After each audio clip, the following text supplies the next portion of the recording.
I went to Pakistan in 1996, so I was 23 at the time I left Australia. Part of my planning to go was to try and have no expectations and to go to Pakistan with a really open mind. But about a week or two after I arrived, I was saying, oh, I thought I came here without expectations, but this is not what I expected. Being in Pakistan was an amazing experience and obviously an incredibly steep learning curve, but it was also one that made me realise I wanted to shift from being a physiotherapist to working in public health. I'd say 95% of the conditions I was seeing or treating as a physiotherapist were preventable. After that, I ended up working on HIV prevention programs predominantly, initially in the Pacific Islands, and then was working on youth-focused programs throughout Southeast Asia and also in the Pacific. It was a really busy time, and it's very hard to step back actually and think a little bit critically about the work that you're doing and to try and think about how things could be done differently or done better. At that time, I was reading a lot of literature that was exploring some of the reasons why very well-funded, well-designed, well-thought-through HIV prevention programs in fact were having no impact on the epidemic at all. And one of the key people that I was reading at that time was Cathy Vaughan.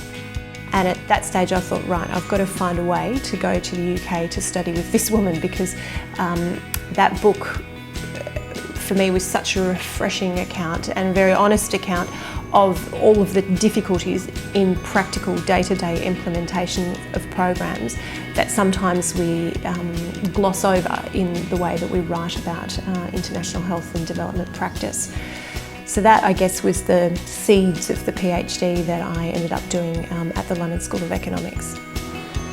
It's not like some of the other scholarships that are tied to a particular university. What the scholarships offer is the opportunity for people to travel to the best possible institution for their field and to allow students to choose that themselves.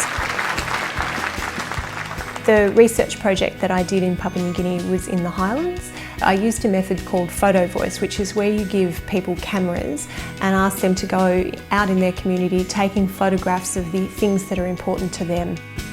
It's an opportunity to engage in dialogue with each other about health priorities and with me, but then we also held exhibitions in their local communities where the young people were able to use their photographs and stories to communicate their perspectives on health to the community leaders and decision makers and politicians and health workers working in their place about how they thought about health.